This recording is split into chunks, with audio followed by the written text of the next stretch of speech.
familiar animals of the East Asian zodiac. You see them every time you eat in a Chinese restaurant. They're likely to be on the paper placemats. And they are known today as a kind of fortune-telling device based on the year in which you were born. So if you can see your year of birth there, you can find out which animal you supposedly have the characteristics of.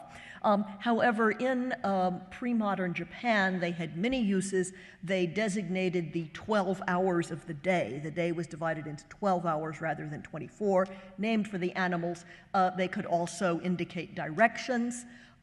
They were also associated with the 12 generals in Buddhist art who guard the hours of the day and also the directions. So they were very familiar figures, and they're used in a very clever way in this scroll. They're shown in semi-human form. But here is the chicken or rooster. There is the dog. The next in Japan is a wild boar. In China, that would be a pig, but the Japanese did not have domestic pigs, so there is the boar. There is the mouse or rat. The word is the same for both animals in both Japanese and Chinese, but here he is a little gray field mouse, and he is drawn as a Buddhist monk, I think because the gray robe resembles the gray mouse fur. The ox is the next animal in the sequence. The rat is actually the first. He represents midnight, and then the day continues from there. The ox is wearing a costume decorated with cartwheels because oxen pulled the carriages of the nobility. There's the tiger. Tigers were not found in Japan, but they had tiger skins imported from China and Korea. The rabbit, or actually, strictly speaking, this is a hare. It's a long-legged variety of a rabbit, kind of a jackrabbit. Then, on the wheel, the next animal is the dragon, and he is sitting at the beginning because he is the leader of the 12 animals in this scroll. The snake, interestingly enough, is shown as a lady, and there's no explanation of that in the text. It doesn't even mention that she is female. That's just a visual feature of the drawings. I think this has to do with the fact that the snake was associated with the goddess Benzaiten. But we'll skip over that. Then after the snake come the horse, and the animal that is usually identified as a sheep in China, but again, the Japanese did not have domestic sheep, so what we see there is a mountain goat, the closest thing. And then here is the monkey in the middle, singing and dancing. Now, this is the second scene in the emaki.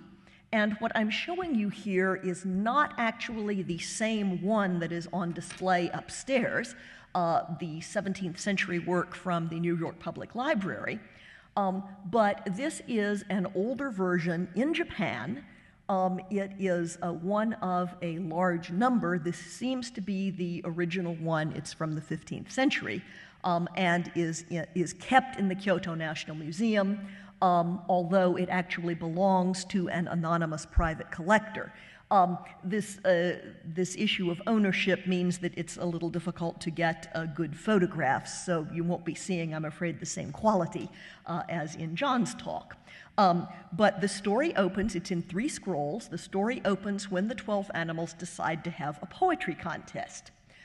So they divide themselves into 2 teams, the team of the left and the team of the right, and recite poems that are very clever and have the names of the animals hidden in them. Then they have a party afterward to celebrate, and that's what this scene shows. The monkey is dancing and singing because his side has won the contest. Well, if it's going to be battles and war, then who will the 12 animals be fighting?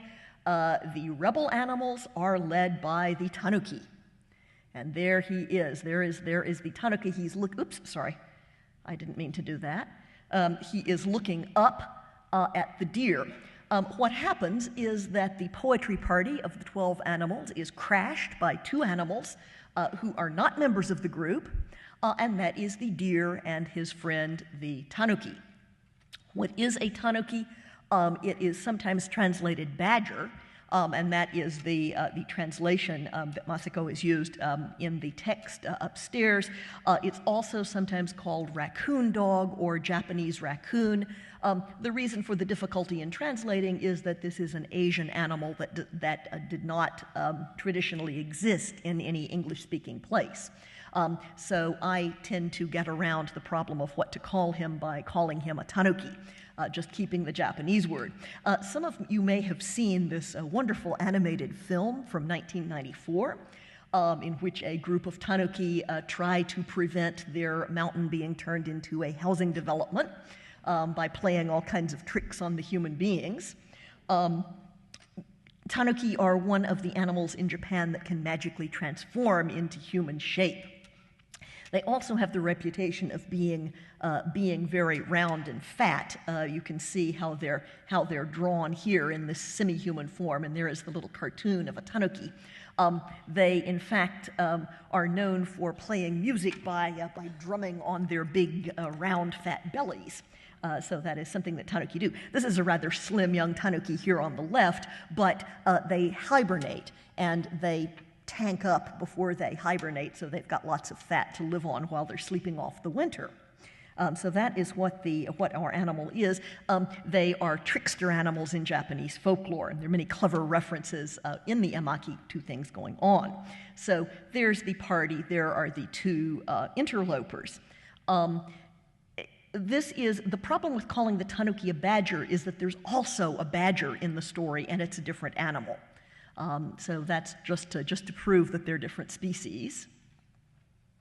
And as I said, there are many versions of this emaki. It's such a charming and delightful thing that sometime, probably around the beginning of the 17th century, it is thought that a copy of it came into the possession of a commercial picture store where paintings were made and sold to customers coming into the store rather than being done just on a commission. This was kind of the beginning of the popularization of art that then goes a step further when printing comes in. And in fact, there is even a 17th century printed version of this story. So as I said, there are at least 26 different versions that I know of, and more are turning up all the time.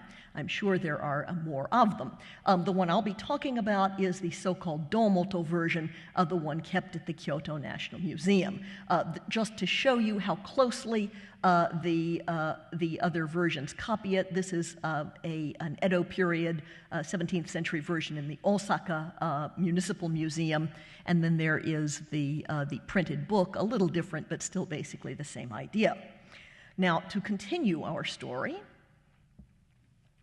the tanuki offers, there's a lovely party, and then it's so much fun that the animals decide to do it again, but the deer is unavailable to be the judge of the contest. They let him be the judge of the poetry contest because he's so knowledgeable. He was not able to come again, but the tanuki said, I'll do it. They didn't like that suggestion. They beat him up and threw him out. He was furious. Who wouldn't be? So he called together his friends, and they declared war on the 12 animals. Here is the tanuki. There is his relative, his cousin, the badger, is sitting next to him. You can see they're kind of similar, but not the same. There's the wolf, the fox, the bear, the cat, the heron, the weasel, the horned owl, the kite, who is especially important. And they all gather together. The wolf is urging them to attack the 12 animals. Now, the kite is particularly an important character. He is the one who really eggs them on. And you'll notice that his costume is decorated with these conch shell trumpets. They are used by Yamabushi, the ascetic priests of Shugendo, a kind of combination of Buddhism and Shinto. And Yamabushi, in turn, are associated with Tengu, these birdmen who live in the mountains. These are the goblins that were blamed for the kidnapping of young Umewaka. So that a kite is not just a bird, he's really a tengu, and as in the Long Tale of an Autumn Night, tengu are often blamed for stirring up trouble and causing people to fight each other. So that's the role that the kite is playing. Now, when the 12 animals hear that the rebels are about to attack them, they attack first. And there's a very charming parody of war stories. The mouse, because he is the first animal of the 12, comes running out and challenges the rebel animals. This is the mouse, and because he is a Buddhist priest, he wears a priest's robe wrapped around his head instead of a helmet. Well, naturally, the rebels send the cat to chase the mouse. The 12 animals send the dog to chase the cat. The rebels send the wolf to chase the dog. And the 12 animals finally send the tiger, who attacks and kills the wolf. Here is the dragon overhead shooting arrows. So the 12 animals win the first round. They are so happy that they celebrate with a victory party, and here they are dancing and singing. Again, these are photographs from the version in the Kyoto National Museum, but you can see this actual scene upstairs. So they're still wearing their armor, but they're drinking and singing and celebrating. However, the tanuki, back in animal form, is hiding in a tree. The kite comes to see him and says, "Don't be discouraged, all is not lost. Now is the time for you to counterattack." And so, as you'll see upstairs, that second scroll opens with the animals gathering again at the tanuki's fortified burrow in the city of Sakai. That's important, keep that in mind. They gather there, and then they run out to attack the 12 animals. Here is the tanuki waving his battle fan to direct them on. They even have some new allies. Here is the crow, here is the hawk, here are 2 foxes with torches because it's night. And this is one of the many clever references to Japanese folklore. Foxes are said to light foxfires. Will-o'-the-wisp is foxfire in Japan. The 12 animals are caught by surprise. They're lying around in a drunken stupor when this attack comes. So here you, sorry, I didn't mean to do that. Here you see the horse trying to rouse the boar, and the chicken trying to rouse the ox, and so forth. The dragon is trying to rally his troops, but in fact the 12 animals win this second battle. However, they realize that the fortified burrow is not going to be enough to resist the 12 animals, and so they decide to go to Mount Atago and to build a fort there. This is suggested by the kite, and of course, Mount Atago is well known in Japan as a mountain where those Tengu goblins live. So another indication of what the kite really is. Finally, however, the 12 animals go to Mount Atago. They attack the fortress. There's a prolonged battle, but eventually the 12 animals win. It's a clever stratagem on the part of the dragon and his 2 sons, Lightning and Thunder. They go around and attack from the back while the other animals are attacking from the front. The rebel forces break. Many of them are killed, including the kite. They scatter. The rest of them run away. And the tanuki saves himself by disguising himself as a Buddhist monk and hiding in a temple. He makes one more attempt just by himself to attack the animals. Since he can change shape, he tries, he tries to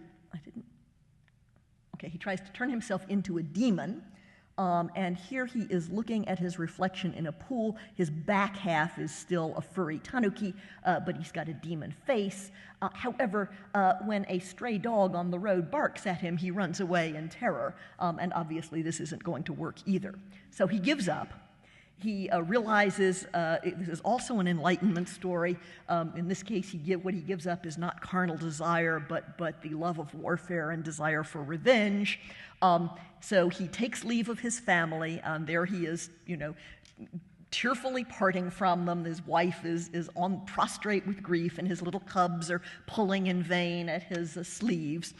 He goes and has his head shaved, as you see here. So there is the pointy-nosed tanuki having the top of his head shaved so that he can be a Buddhist monk.